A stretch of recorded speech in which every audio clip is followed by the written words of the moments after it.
Merci encore, Karine, pour d'avoir donné l'occasion de partager avec toi et avec les autres ce soir. C'est quoi Noël?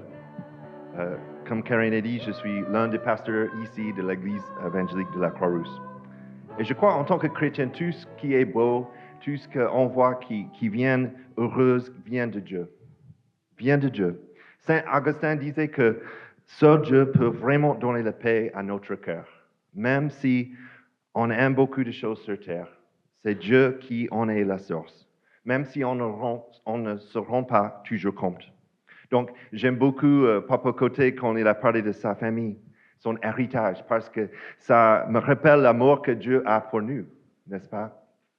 J'aime aussi entendre Mademoiselle Peace qui a parlé de ses amis et de son entourage, qu'ils ont passé du temps ensemble vers la piste, parce que ça me touche aussi parce qu'on est créé pour avoir des relations et trouver la paix avec Dieu. Et aussi le Père Noël et le cadeau me touche car il me rappelle que Dieu a donné Jésus pour que l'on puisse être proche de lui grâce à sa vie, sa mort et sa résurrection. Donner sa vie pour quelqu'un, c'est le plus beau cadeau dans la vie chrétienne. Et on est très reconnaissant pour ça. De nos jours, d'autres personnes comme Papa Côté, Mademoiselle Piste ou même Père Noël cherchent leur bonheur dans les bonnes choses. Et c'est de bonnes choses, n'est-ce pas? Mais pas dans ce qui est selon certains essentiels. Une relation avec Dieu à travers le Christ. Je sais que beaucoup présentent que l'État, le marché, la technologie, ça peut même nous sauver. Ils croient qu'avec leur intelligence, leurs inventions, peut-être les médicaments, ils peuvent sortir de difficultés, même si tout semble sombre. Václav Havel, c'est un ancien président tchèque, pensait que ni le socialisme ni le capitalisme peuvent vraiment résoudre nos problèmes. Il voyait que la science sans valeur peut provoquer des catastrophes comme le Holocauste. Selon lui, la technologie, l'État, le marché ne suffisent pas pour nous protéger des guerres ou même juste de la destruction de la planète. Havel disait qu'il ne suffit pas de vivre en démocratie ou de chercher le confort. Il faut aussi se tourner vers Dieu. Il rappelait que l'humanité oublie souvent qu'elle n'est pas Dieu et qu'aucun système humain ne peut tout régler. Et c'était le même problème dans l'Ancien Testament. C'était le même problème au chapitre 8 du livre d'Ésaïe, chapitre 8. Le peuple d'Israël était exilé à Babylone parce qu'il n'a pas fait confiance à Dieu. Ils ont réclamé ni pour les diriger, mais cela n'a pas non plus fonctionné. De plus, ils comptaient sur leurs propres moyens. Ils comptaient sur leur croyance humaine, le pouvoir pour tout régler pour eux-mêmes dans les ténèbres.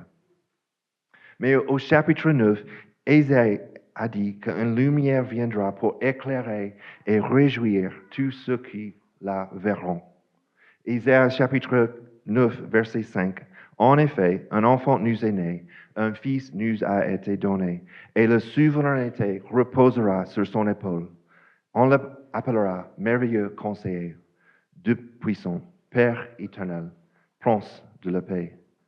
Dieu a ramené son peuple à Babylone et 7 siècles après, il a mis Jésus sur le trône.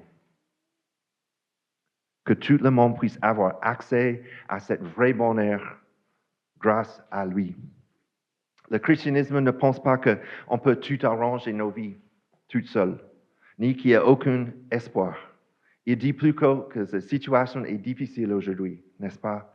Mais on ne peut pas se sauver tout seul. Mais qu'il existe quand même une espérance en lui.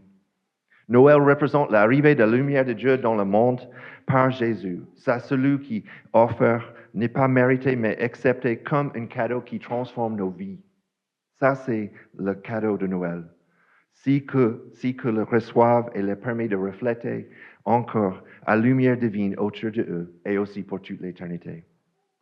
Donc, Isaïe a dit, en effet, un enfant nous est né.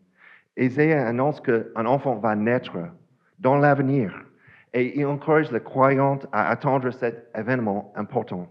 Ainsi, le vainqueur inattendu, ce n'était pas un soldat, ce n'était pas un président, ce n'était pas même un général, mais c'est un enfant qui est né pour qui? Pour nous et pour notre bien.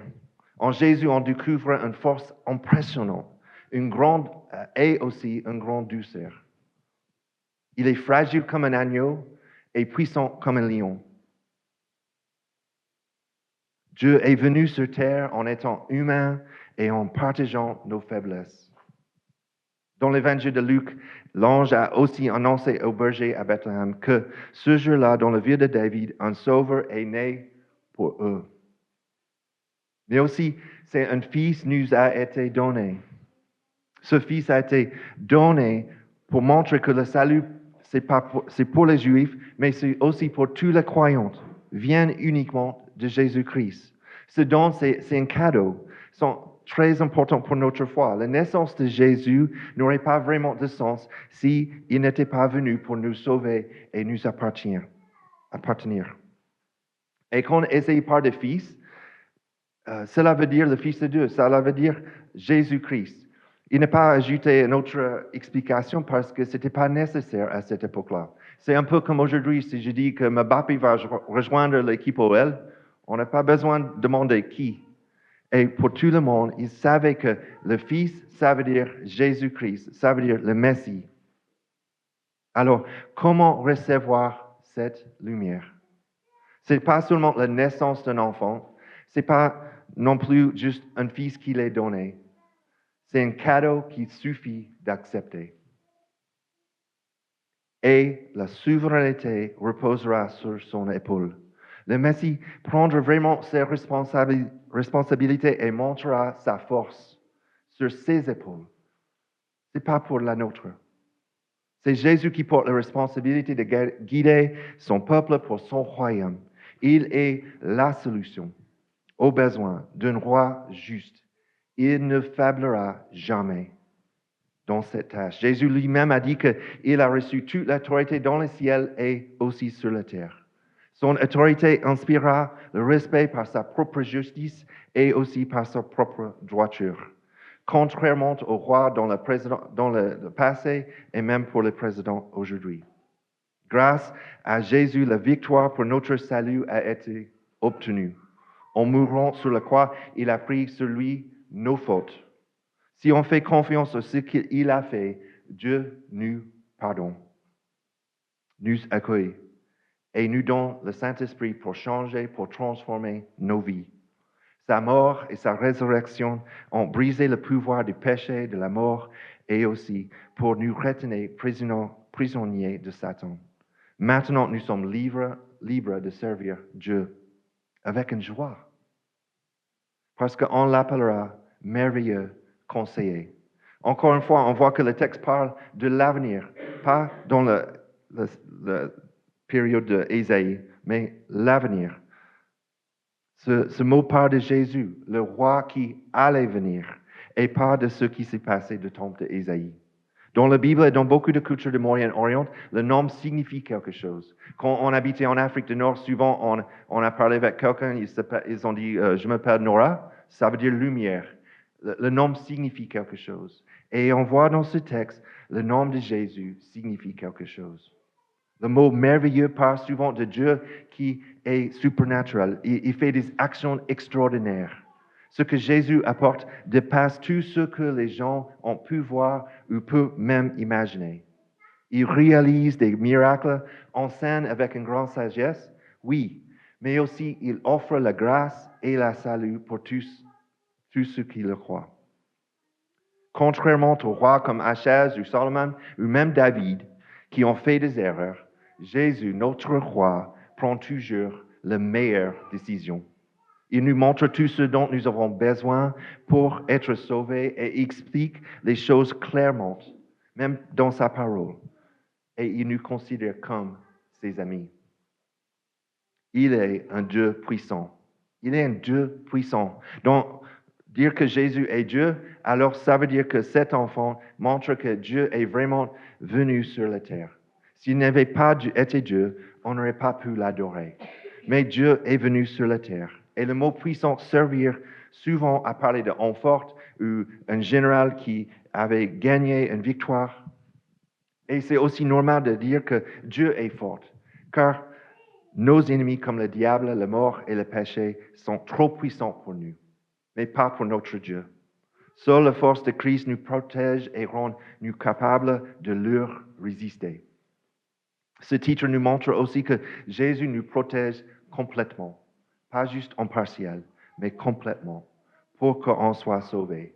On n'a besoin de rien d'autre, car il est Dieu et il utilise sa force pour nous aider. Mais aussi, il est notre Père éternel. Le mot Père montre que Jésus prend soin de nous et veille sur nous comme un Père. Et peut-être pour vous, c'est un peu bizarre d'entendre Jésus comme Père, parce que souvent on parle de Dieu comme Père. Mais on voit dans la vie de Jésus qu'il a pris beaucoup de tendresse avec ses disciples. Et souvent, il l'appelait fils et fille. Quand on dit éternel, ça veut dire que Jésus est un Père qui existe toujours, sans début ni fin. Les Israélites voulaient un roi qui dure, et ils ont trouvé en Jésus-Christ. Pas juste pour un moment, pour toute la vie. Jésus est ce roi parfait. Il vient pour régner pour toujours sur ceux qui le reconnaissent comme Sauveur et Seigneur. Mais aussi, il est notre prince de la paix. Prince de la paix. Jésus règne comme un prince. Il dirige parfaitement en accord avec Dieu et avec son peuple. Il apporte la paix à tous. Et cette paix, ce n'est pas juste une paix d'une absence de guerre, mais c'est une paix, une vie pleine, une vie heureuse, une vie en ordre. Les rois puissants n'arrivent jamais à donner la vraie paix. Ils ont essayé plusieurs fois, ils ne sont jamais arrivés. Mais Jésus, après sa victoire, sa résurrection, a apporté la paix à ses amis. Il avait déjà dit, je vous donne ma paix, pas comme le monde le donne. Ne soyez pas inquiets ni effrayés. C'est une paix antérieure qui apporte aussi le bonheur et la réussite dans les moments difficiles, parce qu'on a des moments difficiles. Mais tout vient de la bénédiction et la souveraineté de Dieu, parce qu'il est notre prince de paix. Donc, c'est quoi Noël? C'est quoi Noël? Si Jésus-Christ est vraiment Dieu puissant et Père éternel, on ne peut pas juste l'aimer un peu ou rester indifférent. On ne voit pas le bébé Jésus et dit, ah, il est trop chou. On ne peut pas. On ne peut pas dire c'est quelque chose d'inspirant. On ne peut pas. Si l'enfant de Noël est vraiment Dieu, il mérite qu'on lui donne l'autorité. Il mérite qu'on le donne même toute notre vie. Si Jésus est vraiment le merveilleux conseiller et le prince de la paix, tu devrais vouloir le suivre. On l'appelle conseiller parce qu'il comprend tout ce que tu vis. Tout ce que tu vis. Il est passé par des difficultés et des souffrances, comme toi. Comme toi. Aucune autre religion ne dit que Dieu a souffert comme nous. Noël montre que Dieu comprend ce que tu vis parce qu'il a connu la douleur. Il a connu la souffrance. Il a connu l'injustice. Il a connu les personnes méchantes. Même il a connu la solitude. Quand tu lui parles, il te comprend vraiment. Noël, c'est aussi un moment pour recevoir des cadeaux, n'est-ce pas? Et parfois, il est difficile d'en accepter certains. Ça arrive chez nous quelquefois. Par exemple, si un ami t'a déjà offert une grosse somme de l'argent pour t'aider pour quelque chose, tu sais qu'accepter ce cadeau, ça veut dire que tu dois mettre ta fierté et même de côté. C'est difficile d'accepter un cadeau comme ça. Pour recevoir le vrai cadeau de Noël, il faut reconnaître qu'on a besoin d'aide, qu'on ne peut pas tout faire tout seul, que l'on est tellement perdu et on ne peut pas arriver tout seul. Juste essayer d'être une bonne personne, d'être une personne sage. On ne peut pas arriver. Que Jésus peut nous sauver. Et cela demande beaucoup d'humilité. C'est difficile. Mais c'est parce que Jésus est venu nous aimer dans notre faiblesse qu'on le découvre s'agrandir. C'est par la repentance, c'est par l'humilité et par le foi qu'on accepte ce cadeau qu'on peut grandir dans notre foi avec lui, par sa grâce et par son esprit. Jésus est descendu pour nous élever et c'est uniquement par la repentance qu'on peut entrer dans sa lumière. Quand Jésus est mort sur la croix, l'obscurité est tombée sur la terre, si vous vous souvenez. Car lui qui est la lumière du monde est allé dans les ténèbres pour nous chercher et pour qu'on puisse entrer dans cette lumière de Dieu. Mais Noël, c'est aussi pour toi, chrétien. Réfléchis simplement à l'importance du nom donné à Jésus-Christ dans ces versets. Dans son commentaire pour Ésaïe, Calvin a écrit, « Quand le doute arrive et qu'on pense que tout est perdu, souviens-toi que Jésus-Christ est appelé merveilleux. » Ça veut dire qu'il y a 1000 façons de nous aider. 1000 façons. Même celles qu'on ne peut pas imaginer.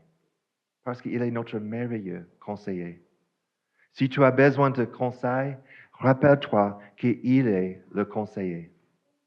Si tu manques de force, pense qu'il est puissant. Quand la peur et le danger viennent, appuie-toi sur lui, le Père éternel, pour trouver du réconfort et apaiser tes soucis. Si tu es troublé ou si Satan essaie de te décourager, rappelle-toi que Jésus est le prince de paix et qu'il peut calmer tes inquiétudes.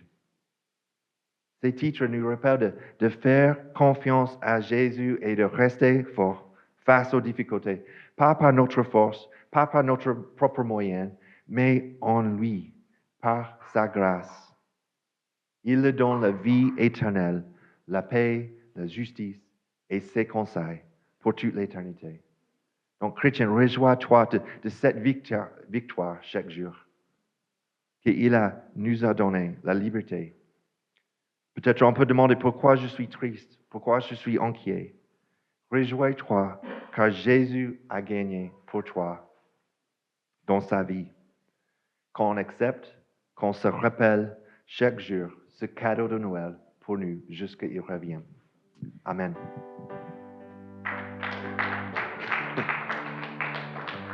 Et je pense qu'on a encore 2 chants pour célébrer tout ce que Jésus a fait pour nous, comment Dieu est venu sur la terre pour nous.